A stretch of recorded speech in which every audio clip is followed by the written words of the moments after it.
Doctora Isabel Pedraza Morales. Ella es académica de la Benemérita Universidad Autónoma de Puebla y líder adjunta del experimento solenoide compacto de muones SMS en el Gran Colisionador de Hadrones LHC del CERN. Ha participado en importantes colaboraciones científicas como Atlas, CMS, en el HAWC, contribuyendo al descubrimiento del bosón de Higgs en 2012, miembro del Sistema Nacional de Investigadores Nivel 2 y con perfil PRODEP. Impulsa el desarrollo tecnológico en México como cofundadora del Laboratorio Nacional de Supercómputo del Sureste y miembro del Comité Asesor de la Real Mexicana de Supercómputo. Muchas gracias, Isabel. Adelante. Muchas gracias por la amable presentación.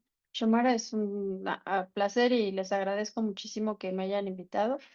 Este, para pues, digamos, platicarles un poquito de lo que hago.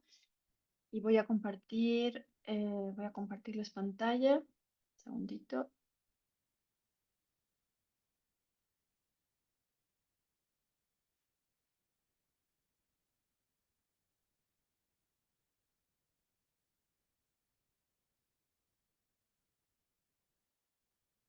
Muy bien. Ok. Ahí ya se ve completo.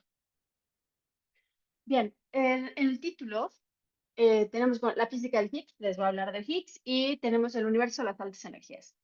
Entonces, para empezar, yo quisiera que reflexionemos un poquito a qué llamamos altas energías. Tal vez para el mundo cotidiano lo entendamos, lo entendamos como energía y digo, ustedes ya son profesionistas de la física, entonces ya tienen el vocabulario que introdujo Thomas Young por primera vez la palabra energía. Déjenme ver que se ve un poquito mejor. Ahí está. Introdujo el concepto de energía y entonces lo hemos usado indistintivamente para el día a día, decir, ay, tengo mucha energía, no tengo energía de salir o de ver amigos.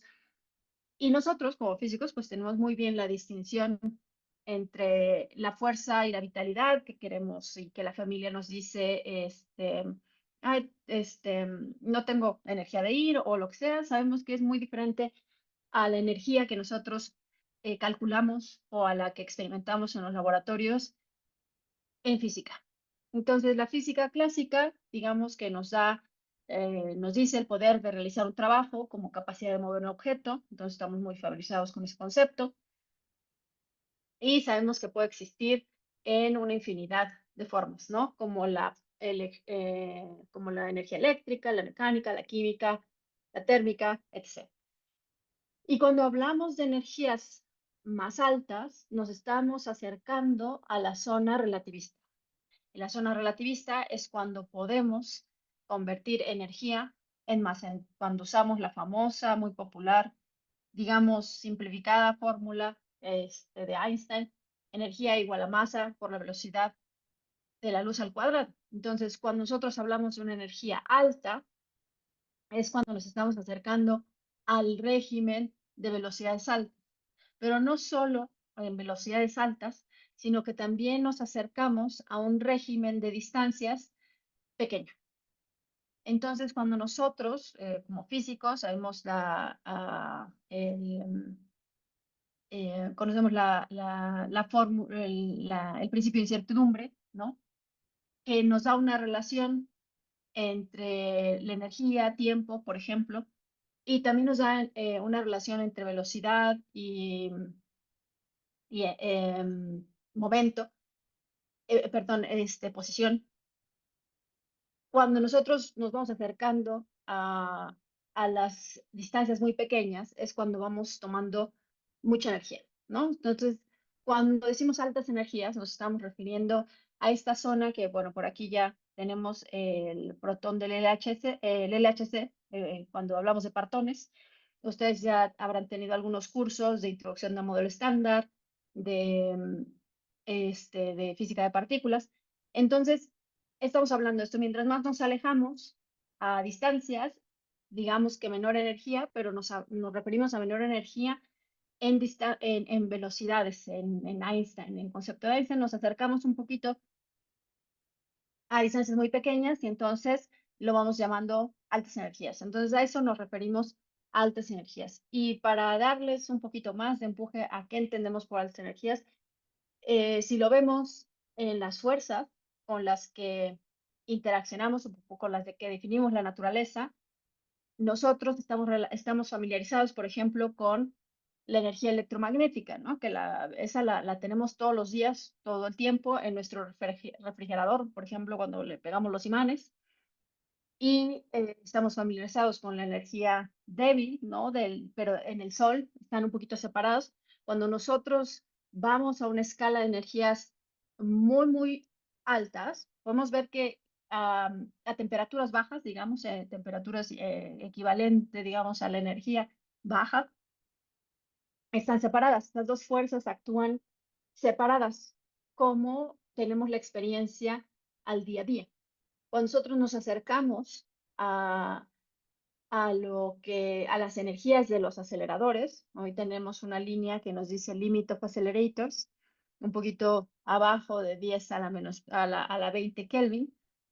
Ahí es donde empezamos a ver que las fuerzas se unifican. ¿Qué significa que se unifican? Encontramos una forma de escribirlas de una forma conjunta, como lo hacemos con la electricidad y el magnetismo. Fueron de las primeras fuerzas que se unificaron, la electricidad y el magnetismo, nosotros ya los vemos como electromagnetismo, ¿no? Si tenemos una carga que se mueve, nos produce un campo. Similarmente, cuando nosotros vemos las interacciones a muy alta energía, entonces vemos que que la fuerza electrodébil no está tan separada de la electromagnética. Y a eso corresponde una formulación matemática que nos ayuda a unirlos, igual que nos ayuda las fórmulas de Maxwell para unir el magnetismo y la electricidad. Si vemos acá, por ejemplo, para poder unir o la predicción es que la unificación de la fuerza fuerte, que es la que mantiene los protones y los protones y los neutrones dentro del núcleo, para poder verla unificada, pues tendríamos que ir a mucha más alta energía, que es todavía no tenemos acceso en los aceleradores a esa energía. Y bueno, no digamos gravedad, que ya la vemos hasta muy quantum gravity, ¿no? Entonces, lo que unifica, por ejemplo, las teorías de gran unificación, que es ahí donde ven las GUTS, ven que es en donde se unifican las tres fuerzas. Para poder llegar ahí, estamos lejos de que haya una prueba, digamos, en experimentos. Estamos lejos de llegar allá con la energía que tenemos hasta ahorita, el máximo, y el próximo acelerador no se está pensando en que tenga más energía, sino más luminosidad. Bien, ahorita vamos a hablar, tal vez un poquito comentamos de eso. Entonces, con estos conceptos de fuerza, de energía, nosotros hemos construido el modelo estándar como física de partículas. Hemos construido el modelo estándar. Tenemos lo que forma la materia, los quarks, los leptones, y a las partículas de fuerza. Las partículas que se intercambian entre partículas para poder darnos una interacción electromagnética, una interacción débil o una interacción fuerte. Este modelo eh, fue perdón, no lo fue, ha sido muy exitoso hasta la fecha la predicción de las interacciones y de lo que pasa en el universo de las partículas, en todas las observaciones. En los 60s no teníamos todavía, bueno, no habíamos observado Ws ni Zs, y teníamos este zoológico de partículas, y nos preguntábamos dónde estaba la masa. Bueno, el Z y el W nacieron de ahí, de preguntarnos dónde está la masa, ¿no? Y alrededor de los 60 vinieron varios físicos, ¿no? Engler, Broad, que ya son famosos, Higgs, en el 64, vinieron con este mecanismo de rompimiento de simetría. Ajá, el rompimiento de simetría que nos predice el, el vector de Higgs, el bosón de Higgs, que es, lo nombra el primero que nombra al bosón. Digamos que si existe el rompimiento de la simetría de los dos primeros papers, entonces tendría que haber una partícula. Y eso es en el paper de octubre de Higgs. Y después de eso, en el mismo 64, también hablábamos de un rompimiento de simetría. Lo presentaron Kuralnik, Hagen y Kibble el mismo año, con unos meses de retraso, digamos. Y digamos que antes la información no corría tan rápido como ahora, y entonces era imposible que ellos le hubieran copiado a los anteriores, digamos, ¿no? Entonces, por eso, pues, no se hace mención. Sin embargo, a los que les otorgaron el premio Nobel fueron a François Engler, Robert Broad y Peter Higgs, ¿no?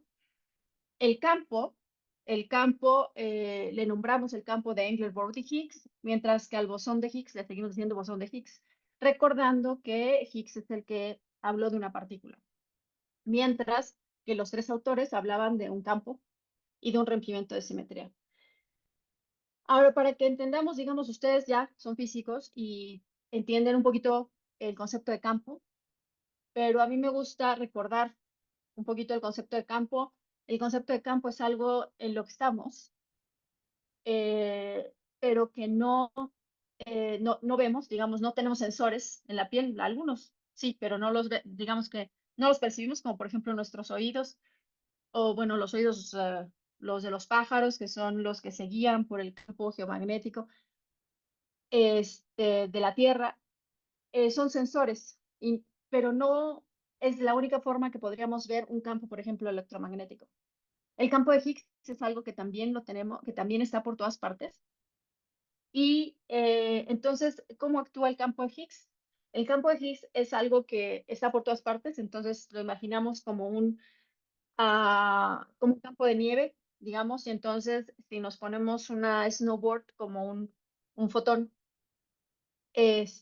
vamos a interaccionar poquito con el campo, y entonces vamos a viajar muy rápido, ¿no? El fotón viaja muy rápido en el campo de Higgs, como nosotros viajaríamos en un snowboard.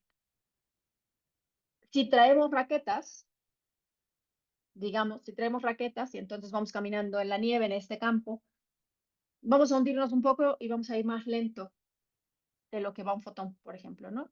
Entonces, eso nos llevaría como no sé, un electrón que va caminando, ¿no? Que va más lento que un fotón en este campo de Higgs. Finalmente, si no llevamos ni raquetas, llevamos botas, entonces nos vamos a hundir en la nieve y vamos a ir mucho más lento. Y es lo que sucede, pues, con las partículas que son más lentas, ¿no? Y gracias a eso, gracias a que tenemos este campo y que nos rodea, este, nuestras partículas no salen volando, ¿no? Nuestros electrones, nuestros protones, nuestros quarks no salen volando. Entonces, se quedan y tenemos esta constitución de materia, y la demostración, digamos, de que bueno, em, de que este campo existe, pues era justamente lo que decía Higgs, el descubrimiento de la partícula de Higgs, que para nuestro campo de nieve sería ver un copo de nieve. Dentro de toda esa nieve, ver un copito de nieve.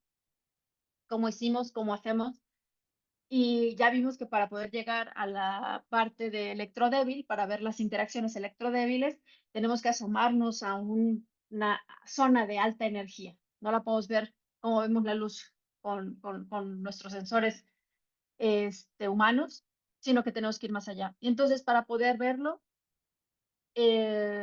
construimos un acelerador. Bueno, la humanidad, digamos, cuando digo construimos, ustedes están incluidos. Parte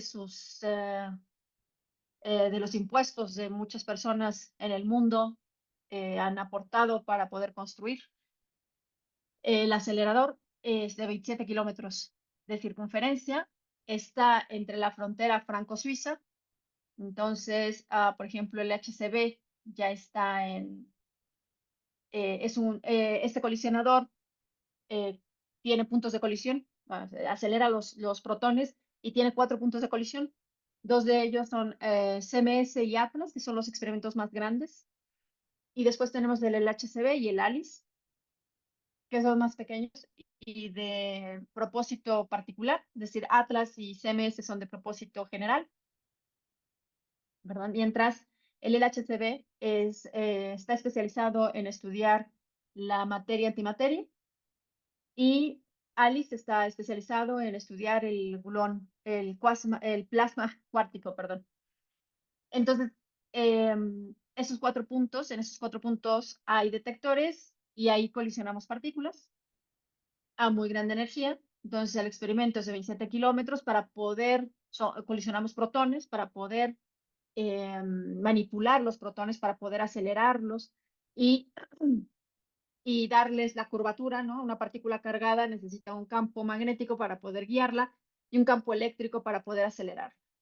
Entonces tenemos dipolos magnéticos 1232 y 392 cuadrupolos de 5 a 7 metros, que son los que dan la mayor parte de dirección en esa circunferencia. ¿Por qué necesitamos algo tan grande? Pues para poder tener suficientes diferencias de energía para poder acelerarlos a una energía muy alta, ¿no? Esta energía, digamos, este acelerador funciona con superconductores para poder manejar los campos magnéticos que se necesitan y los superconductores funcionan a una temperatura muy baja. Entonces, la propaganda del LHC, que es uno de los lugares más fríos del universo y también es el más vacío, porque los tubos por donde pasan los protones, si hubiera polvo, entonces interaccionan con el polvo y no llegan a los puntos de colisión. Tienen que estar extremadamente vacíos, o sea, lo que entendemos por vacío, la mínima cantidad de contaminación dentro del tubo para poder tener un haz limpio. Cada uno de los grupos de protones que se aceleran, cuando colisionan, la energía que tenemos en ese acelerador, en ese tipo láser, digamos, es equivalente a la energía que tiene un tren de 400 toneladas que viaja a 150 kilómetros por hora. Pero esa energía la tenemos en el piquito de un mosco, toda esa energía, que también es la energía suficiente para derretir media tonelada de cobre. ¿Cómo colisionamos? No colisionamos protón por protón, no sacamos un protón y luego otro protón y colisionamos los protones, sino que tomamos un grupo de protones, un bonche de protones, un bunch de protones y los aceleramos en el acelerador y luego los hacemos colisionar en ese punto, en esos 4 puntos. Esto, imagínense que en la escala están aventando una sandía contra la otra, porque mucho del espacio entre los protones es vacío, y están aventando 2 sandías y quieren que las semillas choquen. Esa es digamos, la probabilidad que estamos buscando o que tenemos cuando estamos colisionando y acelerando estos protones. Entonces, cuando 2 protones se llegan a ver muy cerquita, estas 2 semillas llegan a chocar, tienen que tener suficiente energía para poder vencer a la fuerza electromagnética, porque si no, habría solo una dispersión, ¿no? 2 cargas positivas. Tienen que tener suficiente energía para poder verse por dentro e interactuar débilmente o fuertemente, que es lo que vimos hace ratito en la escala de energía, ¿no? ¿Dónde es que podemos ver esas interacciones? Y, y con suerte, vemos que esa interacción sucede, una interacción débil, por ejemplo, o una interacción fuerte. En el caso de la producción de Higgs, ahorita les voy a mostrar los canales de producción. Una de las principales es una interacción fuerte, se produce un Higgs y lo del Higgs hay un decaimiento. Ahorita vamos a ver un poquito. Entonces, no todos con esta probabilidad, cuando aventamos estos 2 bonches, no todos los eventos son de interés.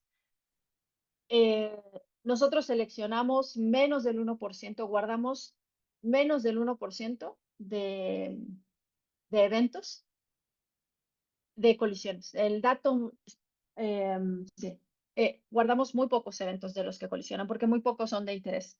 Usamos un trigger que toma la decisión en 25 nanosegundos y en 25 nanosegundos tiene que saber si va a guardar el evento o no lo guarda, si vale la pena o no vale la pena.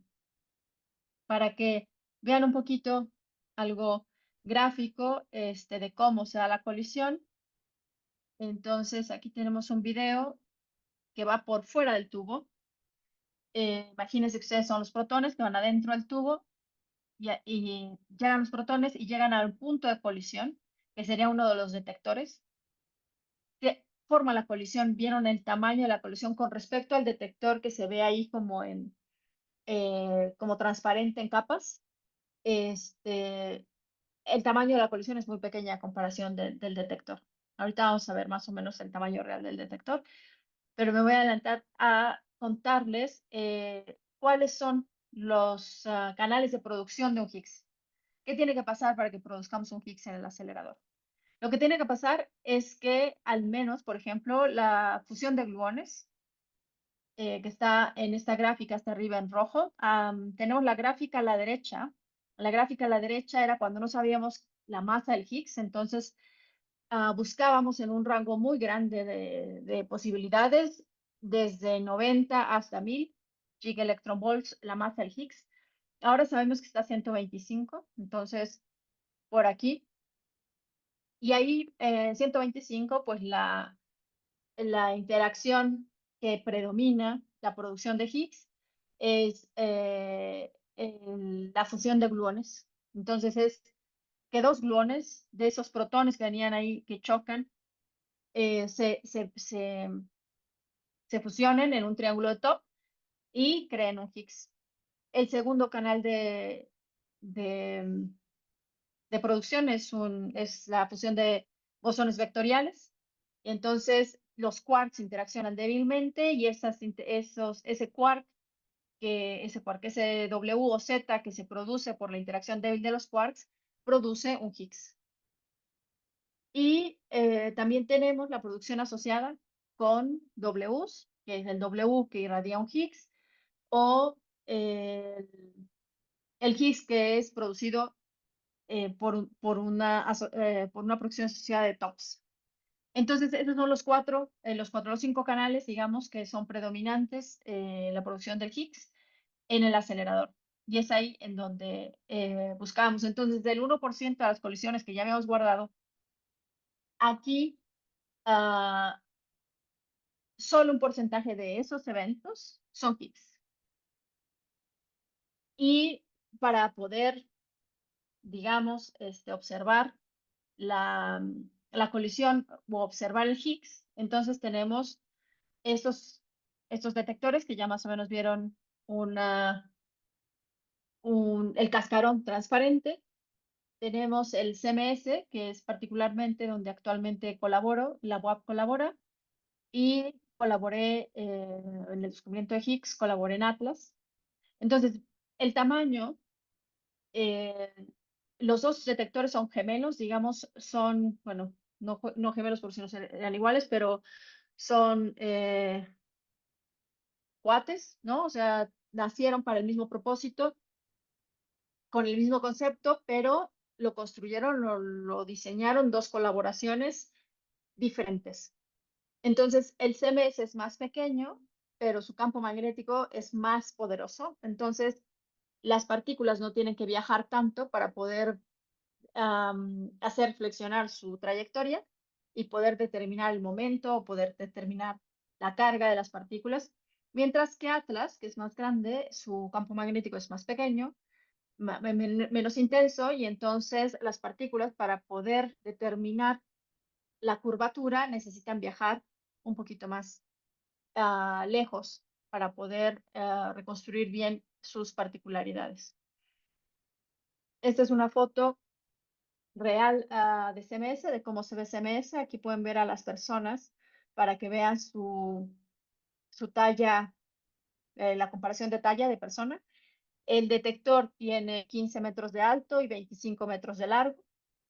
y tiene millones de canales. Todos los cables que ven por aquí de colores, por ejemplo, el rojo es del alto voltaje que alimenta los detectores, el azul es de señal, el verde es de fibra óptica. ¿Alguien tiene una pregunta? ¿O yo levanté la mano por accidente? No creo. Creo que sí levantó la mano por accidente, doctor. ¿Cómo fui? No sé ni dónde levantar la mano. No sé, bueno, no me hagan caso. No sé, ni siquiera veo qué tengo aquí, no sé. Bueno, entonces, gracias. Entonces, cada cable, bueno, tiene su, digamos, tenemos nuestros códigos de colores, ¿no? Para poder determinar a dónde van los cables. Los cables de señal teníamos millones de señales, millones de señales. Si nosotros desarmamos el detector, eh, lo vemos un poquito así. Tienen, digamos que varias capas. No sé por qué se levanta la mano sola, ¿eh? No sé de dónde sale esa reacción. Em, Tenemos varias capas, entonces tenemos 1, 2, 3, 4, 5 capas, como discos empaquetados, y los construimos. El CMS se construyó una particularidad, una diferencia entre CMS y Atlas, es que Atlas, el acelerador está a 100 metros bajo tierra, alrededor de 100 metros bajo tierra. En algunas zonas está 80, otras 100, por la propia estructura de la tierra, ¿no? Pero del terreno en donde fue construido. Una particularidad de Atlas, por ejemplo, Atlas se construyó abajo, o sea, todas las partes las bajaron en grúa y a todas las partes las construyeron abajo, en la caverna. CMS lo armamos afuera, arriba, y después con una grúa lo bajamos por un hoyo.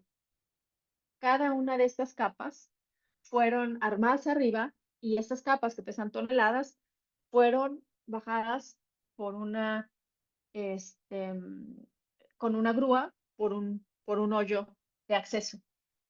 Esa es una particularidad. Entonces, estos están montados en grúas hidráulicas, las rojas, las rosas, y entonces cada que tenemos que hacer una reparación, movemos con grúas hidráulicas estas capas que pesan algunas toneladas. Entonces, esto es como una imagen en, en real. Esta es la parte de frente. Aquí tengo en la derecha un trocito de detector que muestra más o menos cómo van las partículas, cómo atraviesan las partículas. Y para que lo tengamos más claro, les comparto esta diapositiva, esta slide de CMS. Entonces es como una rebanada de pizza de uno de estos discos. Y en la parte interna que tenemos está armada con detectores de silicio. Los detectores de silicio mandan una carga, están como transistor, cuando reciben una señal, mandan una carga, y en algunas partes son píxeles, son chiquitos en la parte muy interna, y en la otra parte perdón, en la parte muy interna son hilos, y en la parte más externa son píxeles, son cuadritos. En la parte más interna, en donde son hilos, la resolución del detector es más delgada que un cabello humano. Son hilos más delgados que un cabello humano por donde pasan las partículas, y puedes definir por dónde pasó la partícula. Después están los píxeles también de silicon, que bueno, son cuadritos muy pequeñitos también. Después tenemos el calorímetro hadrónico, esta parte verde que ven acá. Aquí se detienen, por decirlo así, interaccionan y pierden toda su energía las partículas que interaccionan electromagnéticamente, como, como los electrones, los fotones. En la parte del tracker interaccionan todas las partículas que son cargadas, entonces un fotón no va a interaccionar, se va a pasar, y solo va a interaccionar en la parte verde, ¿no? Después tenemos el calorímetro hadrónico, y en el calorímetro hadrónico se detienen todas las partículas que interaccionan hadrónicamente, ¿no? Como los protones, los neutrones. Esas partículas interaccionan ahí y ahí se detienen.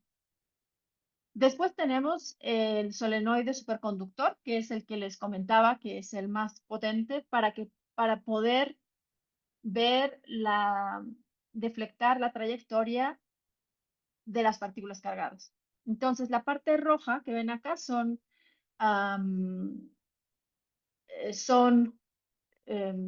placas de hierro, ¿no? Para poder detener o desacelerar a los muones y también forma parte de la estructura del campo magnético. Entonces, si ven, por ejemplo, la trayectoria azul, la trayectoria que cruza todo y los detectores de muones son los que se ven ahí como en cian, como que se activaron porque hay una traza que va por ahí, o sea, una partícula pasó por ahí. Esos son los detectores de muones. Entonces, si ustedes se dan cuenta, la traza de la parte interna de esa línea azul, de ese muón que pasa por ahí, está antes del solenoide, tiene una dirección, y después del solenoide tiene otra dirección. Entonces nosotros tomamos en cuenta esos dos cambios de dirección debidos al campo magnético para hacer la reconstrucción de otros muones. Esto no pasa en Atlas. En Atlas solo hay una dirección para donde se va el muón, porque el campo está por afuera. Es un campo toroidal. Bien, entonces, ¿cómo vemos la colisión? Digo, esto es una caricatura, es una imagen que no nos representa como vemos con los ojos o con la computadora. Lo que vemos nosotros son,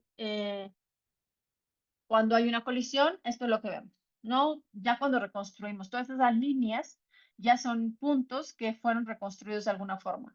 Pero si no tenemos a la derecha, si ven ahí, muchos como si fuera un detector que lo ponen en plano, lo ponen en el piso, tienen muchos foquitos que se prendieron. Y esos foquitos que se prendieron, no sabemos a qué partículas corresponden, todo lo tenemos que hacer nosotros de acuerdo a nuestros algoritmos. Entonces, es comparable a una de estas figuras que dice conecte los puntos, y entonces vas como punto, después del otro punto, después del otro punto, con la complejidad de que no nos dan los números, ¿no? Nada más nos dan los puntos y no nos dan los números. Y entonces, nosotros tenemos que decidir, por ejemplo, aquí estos puntos amarillos son colisiones. Son vértices reconstruidos de nuestro algoritmo después de que nosotros reconstruimos las trazas. Todas estas líneas primero fueron puntos en nuestros detectores y después hicimos trazas. Y cuando reconstruimos, pues las trazas, el origen de las trazas son esos puntitos amarillos que nosotros llamamos vértices. Cuando tenemos una colisión, no solo tenemos un vértice, sino que tenemos muchos vértices. Tenemos varios vértices y tomamos uno de los vértices, por ejemplo, y lo definimos con un tiempo cero, y a los otros vértices los etiquetamos con un tiempo de más o menos nanosegundos. El vértice es la forma más primitiva de definir el cero, es en base a algoritmos que miden la energía de las partículas que están asociadas a ese vértice. Entonces, una vez que tenemos el vértice, podemos reconstruir todas las trayectorias alrededor de ese vértice, juntando los puntos. Entonces, tenemos que tomar en cuenta el campo magnético, la masa de las partículas, el momento de las partículas para poder asignarle a cada una de estas líneas una traza.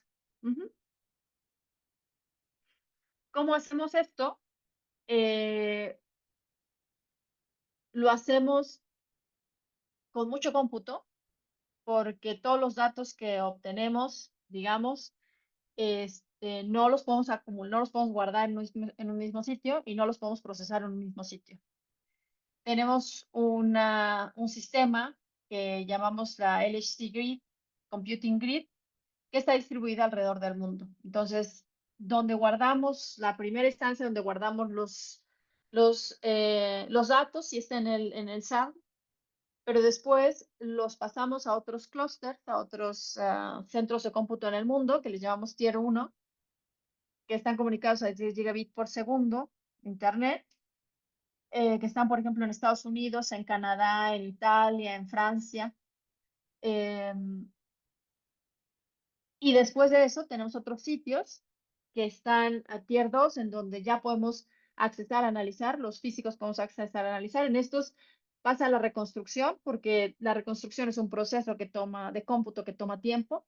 No es las decisiones de si guardo el evento o no es en 25 nanosegundos, pero después de, de esa reconstrucción muy simple, muy rápida, es como si nos pidieran dibujar en 2 minutos, dibuja un pato y entonces en 2 minutos, en 3 segundos dibuja un pato y entonces ahí estás tratando de dibujar un pato, pero después te dan 10 minutos para dibujar el pato, entonces ya puedes ponerle pues como que vienen sus plumitas y un poquito mejor, ¿no? Entonces lo mismo con la reconstrucción de un evento.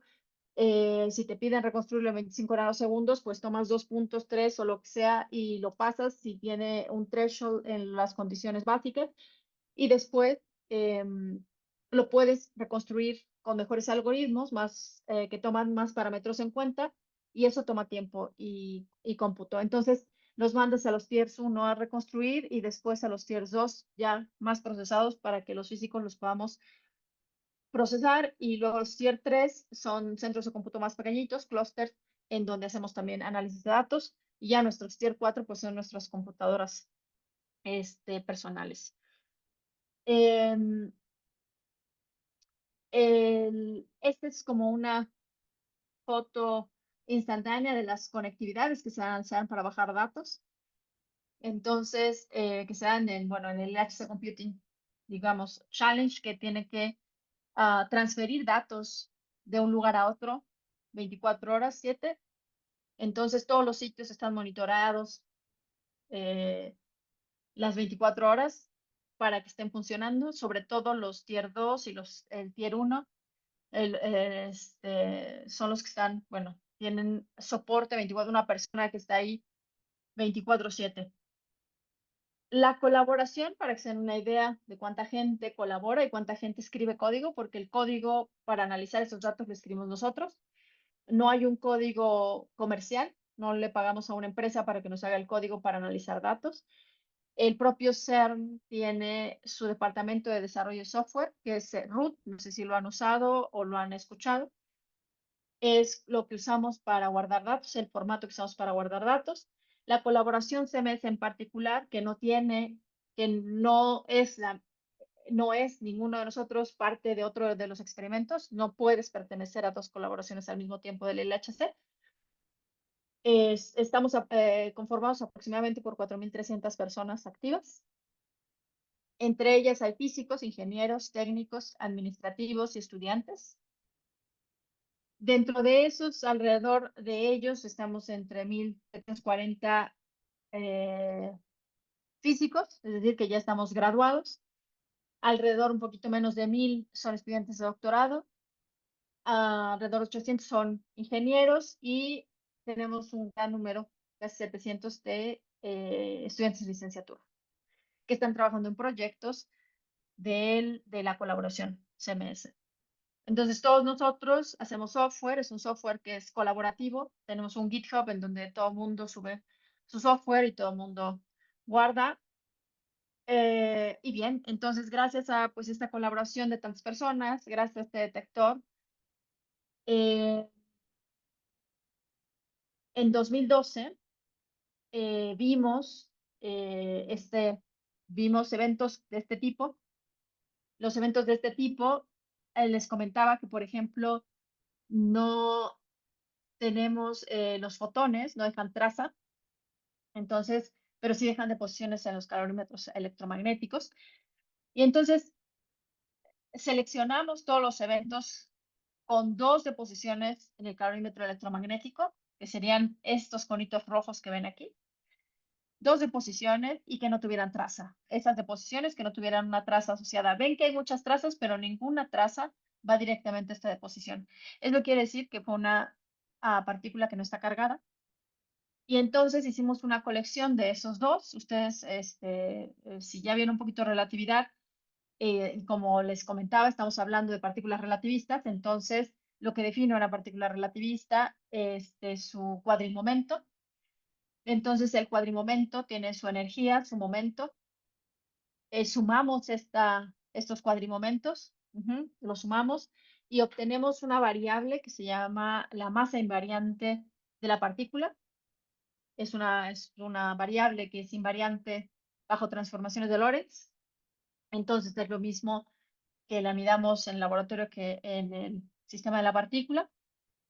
Graficamos el número de eventos que tenemos en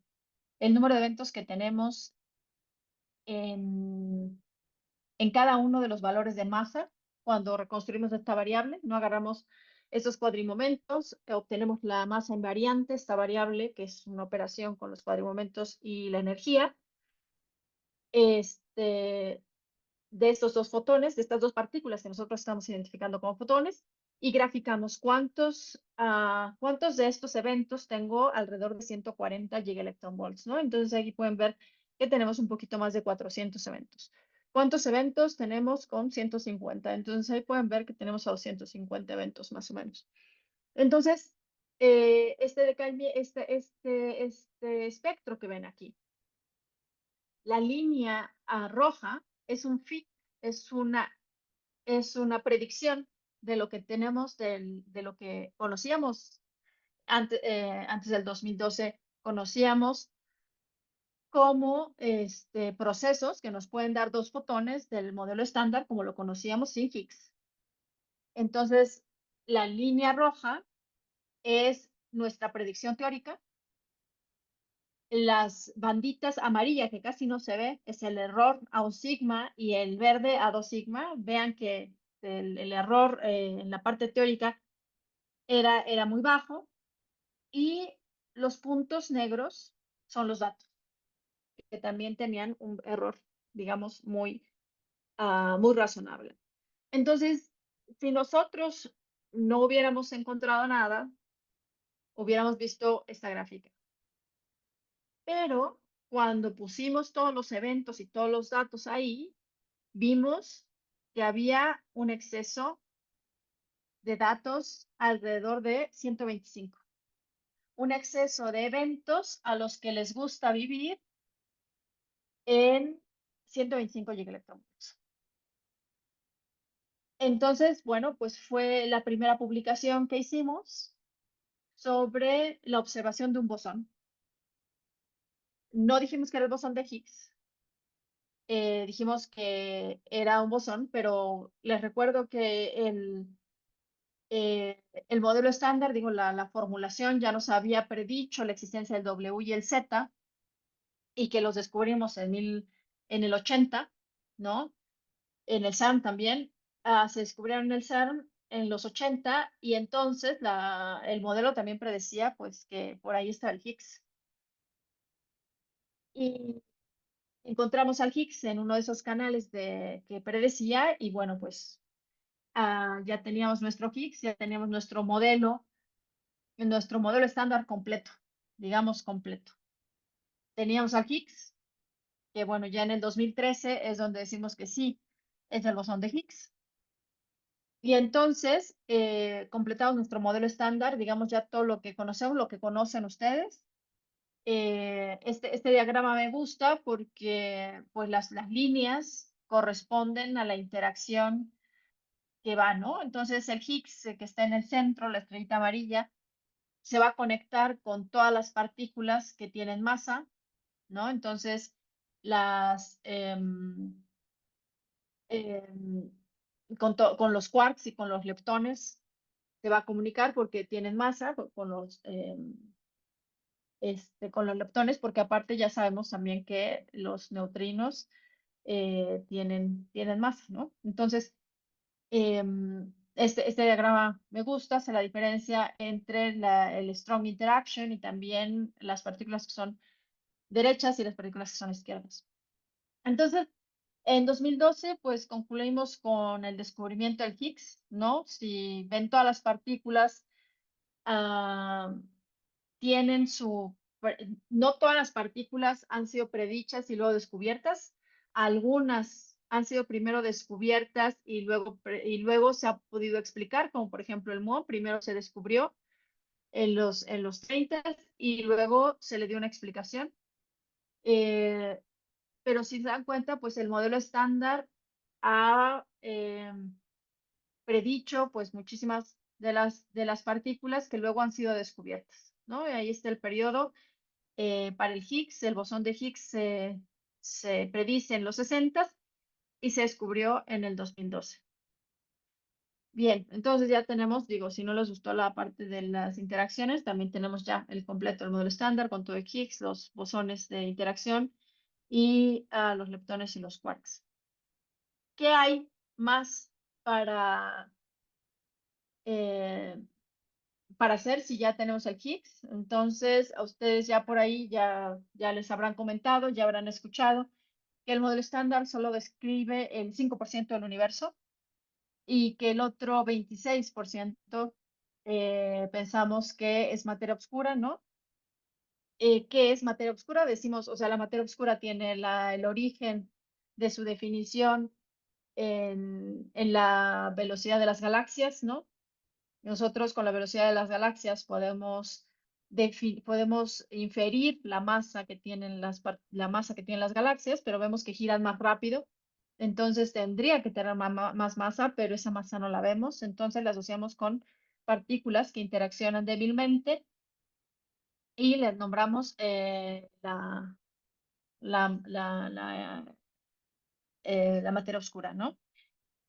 Y no sabemos tampoco esta parte de la energía oscura, eh, que es alrededor del 68%.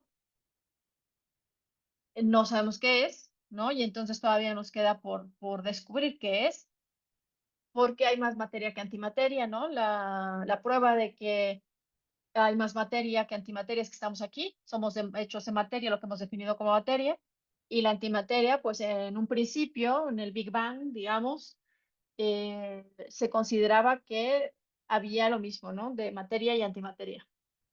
Y entonces, ¿qué le fue pasando a la antimateria? Que no la vemos por aquí.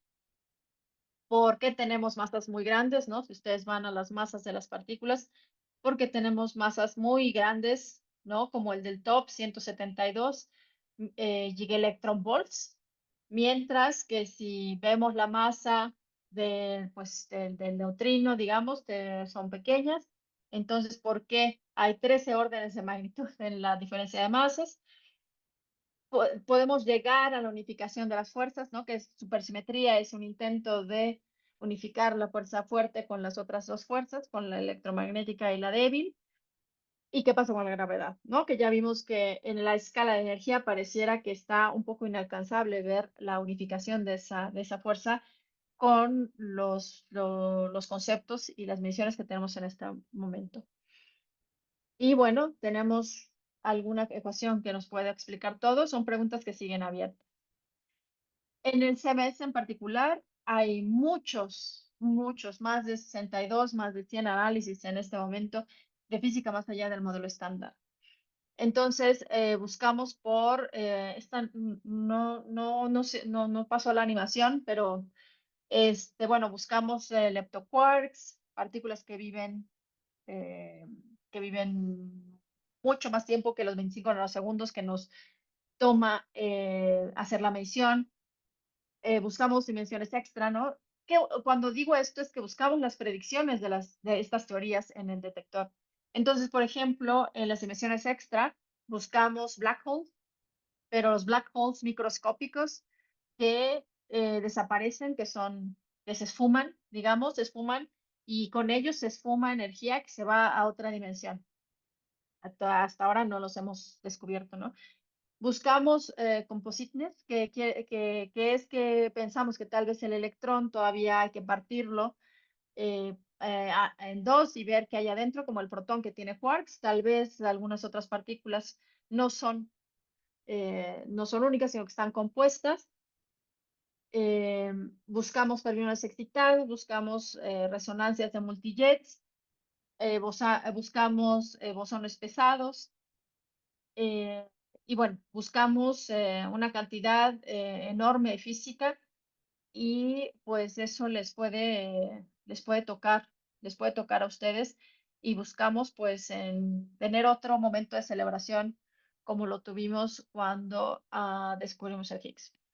Entonces, pues con esta foto de celebración, esperando que ustedes también nos den muchas sorpresas en el futuro, termino la charla y dejo unos minutitos para preguntas. Muchas gracias, Isabel. Bueno, chicos, es tiempo de preguntas. Si tienen alguna, pueden prender su micrófono o pueden escribirla en el chat. ¿Alguien quiere empezar? Aram, adelante. Muy buenas tardes, doctora. Soy Aram, soy de Michoacán. Y empezaría con la pregunta de ¿a dónde puedo mandar CV? Sí, no dejé mis contactos. Hay muchas opciones para trabajar en colaboración. Particularmente, bueno, yo trabajo en esos proyectos y pues puedes mandarme tu CV, digamos, y ya luego vemos si te mando otra parte. Pero mi correo se los puedo escribir aquí por cualquier persona que no pregunte, pero ahorita se los escribo. Este, y bueno, ya respondí. Pero hay muchas, déjame ponerlo en blanco para que se vea. Hay, hay muchas oportunidades para participar, digamos, en la licenciatura. Te puedes acercar a algunos de las colaboraciones de las universidades que tenemos colaboración con CMS, por ejemplo. Alice también tiene colaboración, pero obviamente promuevo mi CMS. CMS, nosotros tenemos colaboración, Sonora tiene colaboración, la Universidad Iberoamericana tiene colaboración, el Simvestab también, pero no tiene licenciatura. Entonces, Sonora, Ibero y BUAP tenemos proyectos con estudiantes de licenciatura en CMS. Y la otra es que pues esas universidades que mencioné, también, bueno, ahora incluyo a Simvestab, tenemos programas de posgrado, maestría, doctorado, para estas áreas. Entonces, eso sería. Y la otra es la oportunidad que tenemos de los veranos en el extranjero para estudiantes de licenciatura, eh, en los que algunos estudiantes seleccionados mexicanos van a una estancia de verano al CERN, por ejemplo, o a DESI, a algunos laboratorios en el extranjero. Se llama así, estancias de verano en el extranjero. Ok, muchas gracias. Alejandra tiene también una pregunta. Adelante, Alejandra. Buenos días, doctora. Quería preguntarle algunas cosas. Primero, era sobre el significado de de los 5 sigmas, porque recuerdo que cuando se dio el anuncio, dijeron que había una significancia de 5 sigmas y además mencionó que se colisionan protones. ¿Por qué se colisionan protones y no otro tipo de partículas un poco más ligeras para que aceleren un poco más?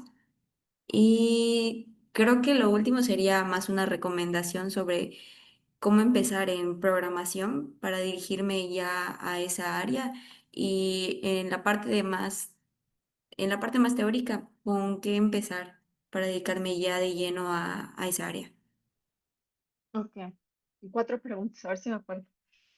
Entonces, Sigma, mira, fíjate que muy tonta yo, no puse eh, una diapositiva con el 5 sigma, pero en la foto que tienes enfrente, yo que estoy ahí con una blusa café, estoy colgando la gráfica de los 5 sigma. Entonces, resulta que y ahí se ve como más o menos un pico borroso que llega a la derecha, está esa parte que es el 5 sigma. Y del lado izquierdo está lo que llamamos p-value, el valor de error.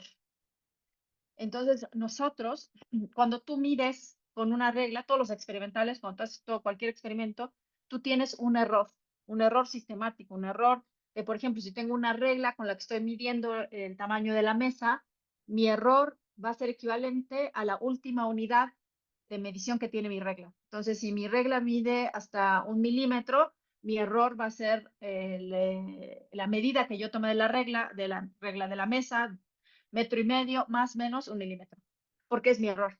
Entonces, yo tomo todos los errores de mi detector, que ya digamos, los calibré, y calculo qué tanto error tendría yo en reproducir una señal falsa. Y entonces, si el error es menor de 10 a la menos 10 a la menos 8, es un 5 sigma. Es que me alejé, mi error está tan lejos de la media como 5 sigma. Entonces, ese es el descubrimiento. Cuando son 3 sigma, decimos que tenemos una evidencia, pero que todavía nuestros sistemáticos, el error con el que mido, con el que miden mis detectores y con el que hago mi análisis y con el que hago mis simulaciones, porque la parte teórica también tiene errores, me puede hacer que vea algo que no es. Pero cuando ya tengo mi 5 sigma, quiere decir que ya mi error es tan bajo y es el como estándar aceptado por la comunidad para decir que tienes un descubrimiento. Esa es la parte.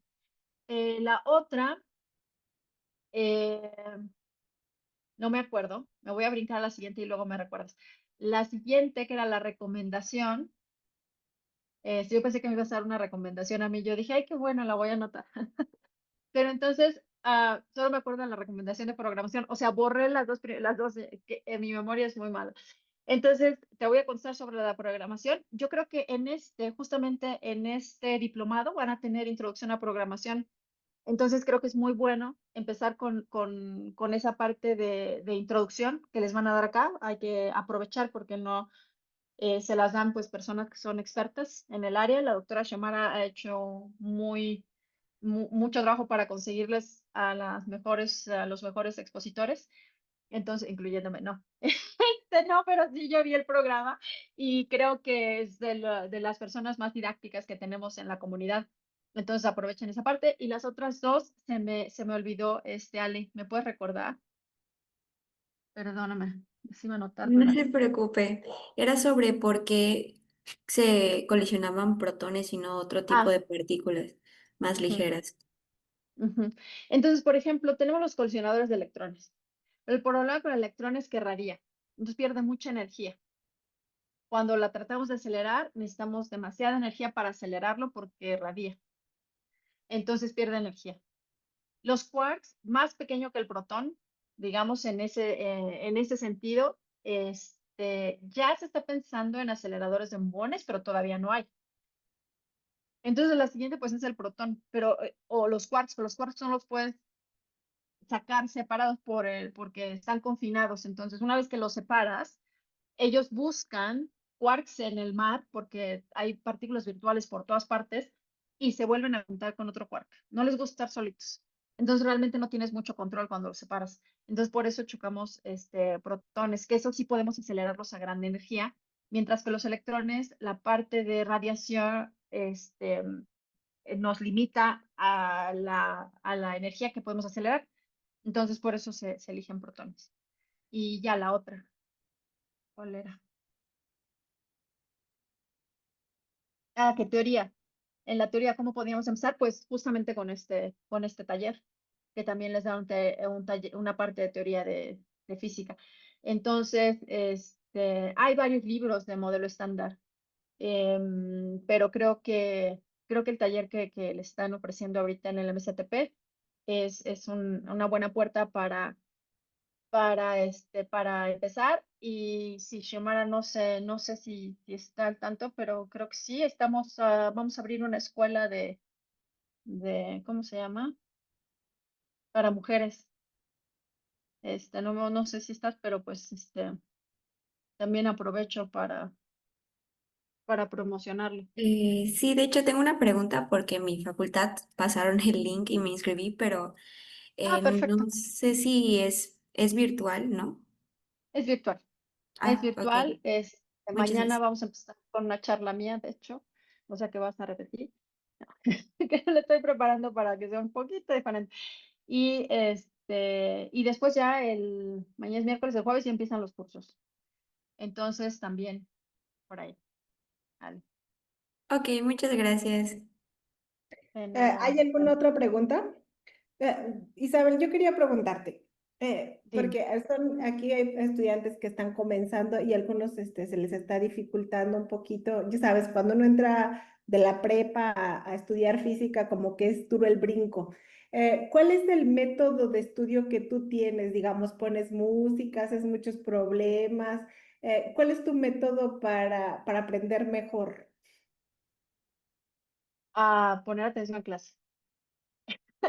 Este, híjole, en la uni sí es complicado, pero creo que la práctica, hacer ejercicios, hacer ejercicios, hacer ejercicios es lo mejor. Entonces, pongo atención en clase, ponía, porque bueno, ahora tengo una forma diferente de estudiar. Si me traslado a la universidad, ponía atención en la clase, hacía los ejercicios que ponía el pizarrón el profesor y hacía las tareas, ¿no? Hacía las tareas. Yo creo que ningún profesor te va a calificar algo que no venga en la tarea. Em, Algo que les funcionó mucho a mis colegas también era hacer grupos de estudio. Entonces, con otros compañeros se reunían, decían, bueno, a ti te toca explicarnos el ejercicio A o el ejercicio B, y entonces, pues ahí se como que hacer ese equipo también les funcionaba mucho. Y ahora en día, pues sí, me pongo mis audífonos, ahora es que ya hay muchos estudios, entonces hay una aplicación, pero esa es de paga, pero tiene cosas gratis en YouTube que se llama FM Brain, Brain FM, ¿no? Cerebro en inglés, FM como de frecuencia modulada. Y ellos tienen como muchas músicas, ruido, es como una mezcla de ruido blanco que también está demostrado que te ayuda a concentración, ruido blanco y música que en principio es estudiado que te ayuda a enfocar. Entonces, eso a mí me sirve, pero ya un poco más para trabajar, pero tiene muchos niveles, tiene concentración, tiene concentración ligera, concentración muy profunda, aprendizaje, no sé, tiene varias de esas. Y sí, me siento y escribo y escribo. La escritura creo que sigue siendo demostrada que si no es, o sea, que cuando tú escribes, se te queda más en la cabeza. Entonces, no solo en la pantalla, aunque lo veas en el YouTube, por ejemplo, hay muchos cursos ya, ahorita hay muchos cursos de todo lo que quieras aprender, preguntas y lo pones, pero tú tienes solito que sentarte y decir, voy a tratar de resolver por mí mismo este problema. Y ya si no puedo, pues ya le pregunto al ChatGPT. Y si no, pues a los compañeros, ¿no? Pero hacerlo, escribirlo, así con la libreta. Creo que ese sería mi consejo, Shimara. Otra cosa, ¿cómo lidiamos con esto, con la frustración de decir, yo no puedo con este diplomado o yo no puedo con la carrera de física? Porque incluso, pues a nosotros ya cuando nos rechazan un artículo sentimos eso, ¿no? Entonces, ¿cómo, por ejemplo, los estudiantes podrían lidiar porque seguramente todos lo sentimos, bueno, alguna vez yo también lo sentí, que sentía que no podía con la parte de física. ¿Cómo has lidiado tú con eso? Ah, eh, bueno, yo en algún momento en la carrera sentí que no estaba haciéndolo bien la carrera y que quería aprender mejor. Pero no me di o sea, pero mi idea no era, ya me voy a salir de la carrera. Mi idea era, si salgo mal en este examen de cálculo, me regreso a primero. O sea, hay algo que no entendí y entonces ya iba yo como en cuarto semestre. De hecho, hasta hablé con mi mamá y le dije, mira, si no salgo bien, yo me regreso a primer semestre porque creo que no entendí. Entonces, afortunadamente y milagrosamente, salí bien en ese examen y dije, bueno, pues continúo. Pero tienes razón en que hay momentos en que dices, como eso, que te rechazan un paper. Y justamente hoy estaba hablando hoy o ayer estaba hablando con uno de mis estudiantes. No hay que pensar que es hay muchos factores a veces, para que te rechacen cosas. Entonces siempre, o sea, tenemos que tener, no solo bueno, en física siento que es bastante alto el rechazo que tienes la resiliencia que tienes que desarrollar para el rechazo. Y entonces cuando te rechacen algo, pues vea que te abrace alguien y di, pues, ay, qué horror, ¿no? O sea, me pasó esto y siento feo y todo, pero al otro día tienes que reponerte. Y eso no tiene que ver con tu capacidad, con tu inteligencia, con quién eres. Y por qué decía, y justo porque digo abrazo, es porque es la gente que te quiere, que te levanta la pila, ¿no? Entonces, tómate un chocolatito caliente, algo que te levante la oxitocina. Y sí, vamos a estar un poquito tristes un ratito, pero eso a todos les pasa y decían, han dicho pues los mejores jugadores de tenis o de básquetbol, ¿no? O sea, yo he metido 100 canastas, pero he fallado 1 millón. O sea, la capacidad, la gente que está donde está, es porque le han rechazado 100 y una le salió bien. Entonces, no nos podemos desmoralizar, decir, ya no puedo, esto ya no fue. No, esto es. Y, por ejemplo, este curso, por ejemplo, ay, se me está bien difícil. Pues es la primera vez que lo vemos, obviamente se nos va a hacer difícil. No, ténganse paciencia, un poquito de amor también. Es difícil porque es la primera vez que lo ves, pero la segunda vez, pues ya va a ser más fácil. Y entonces no tenemos como expectativas, a mis estudiantes tampoco los recibo con una expectativa. Si ustedes avanzan de 20 a 100, llegaron conmigo a 20 y se van a 100, qué bien, pero si llegaron conmigo de 0 y se van a 30, también está bien. O sea, el chiste es avanzar, el chiste es ir para arriba, no quedarnos. Entonces, lo que ustedes están haciendo con esto es avanzar. O sea, participando en este evento ya, invirtiendo su tiempo, es avanzar. Entonces, no, sí, vayan y que cuando se sientan mal, tristes de que no les salió algo, no importa, quiéranse, a que alguien a buscar el cariño, la acogida de la familia, de la amiga, del amigo, del primo, de la prima, de que con quien reciban, con quien se sientan confortables, abracen un árbol. O sea, si no, ya a veces uno no tiene, yo que mi mamá trabajaba mucho, entonces mi mamá trabajaba muchísimo. Entonces yo decía, en el Instituto de Física, yo decía, no, pues quién, o sea, no, aquí yo quisiera alguien que me suba un poquito la espalda, no hay nadie, ¿no? Pero si se trata de abrazar, hay gente que tiene la técnica de abrazar árboles. Yo también la he usado, pero este, no se siente igual, pero se siente en la naturaleza. Y entonces abracen un árbol. Hay mucha gente, busquen en internet, van a ver que es una tendencia ahora abrazar árboles. Entonces, ténganse paciencia y siempre que vea uno la primera vez, pues no le va a funcionar. Tienes que hacerlo 2 o 3 o 4 veces para que ahí vas aprendiendo más o menos. No es algo que se pueda hacer rápido. Sí, pues sí, si tú nos lo recomiendas y alguien así como tú de tu nivel y de tu preparación también lo ha sentido, pues es que todo el mundo lo sentimos, ¿no? Bueno, tenemos la última ya te dejamos. Dice, hola Isabel, Gracias. gracias por la charla. ¿Me podrías recomendar libros de nivel universitario, avanzado o graduado bajo para aprender modelo estándar? Ahora estoy atorado con cálculos de teoría de grupos. Ok, mira, pues la estoy compartiendo porque vi que la pregunta en el chat. Este, aprender modelo estándar. Yo, transformaciones de un espinor. Mira, yo apenas, o sea, yo no me tocaron los espinores. Em, pero el libro que yo usé, que tal vez ya está muy viejito, es el de Lepton and Quarks, me parece. Lepton and Quarks, ese lo usé. No me acuerdo quién es el autor. Se llama Lepton and Quarks, Halsen, ¿no? Halsen. creo que sí. Y hay otro, y hay uno que acaba de sacar uno de nuestra comunidad, Workman, que se llama justamente Modelo Estándar y que me sorprendió. Déjenme,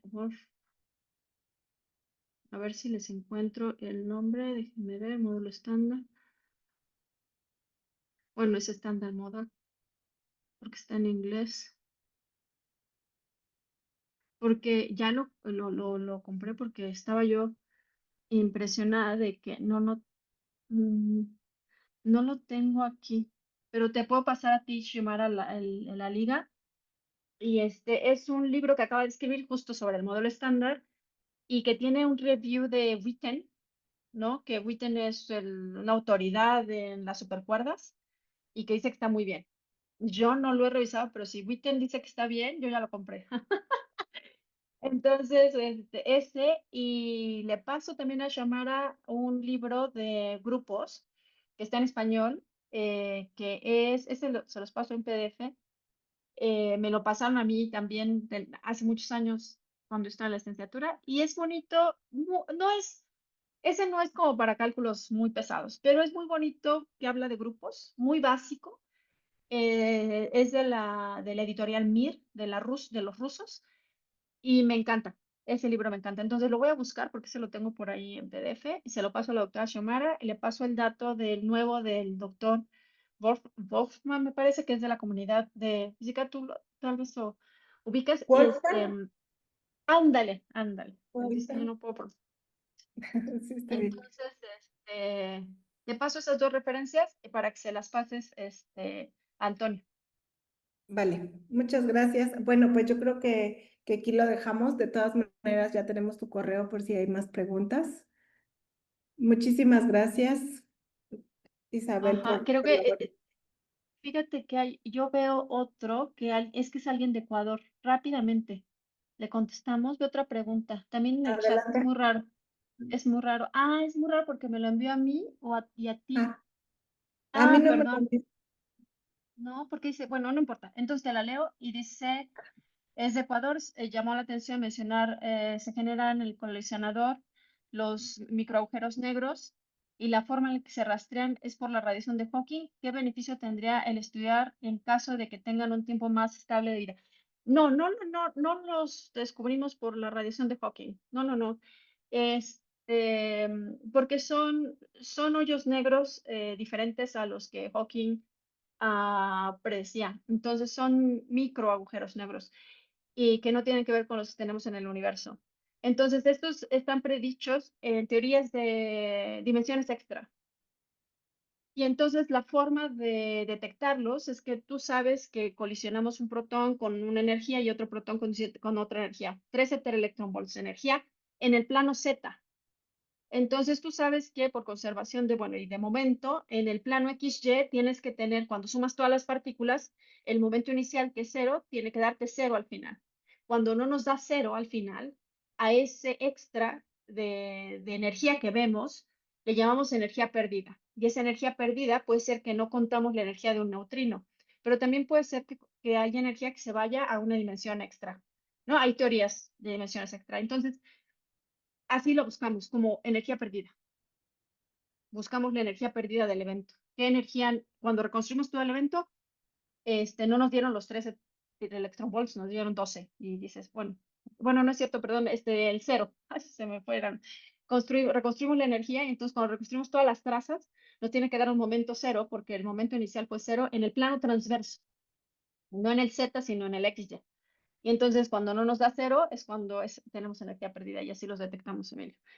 Perdón, Xiomara, como dije, pues se conectó desde lejos, ¿no? Todos están conectados de lejos.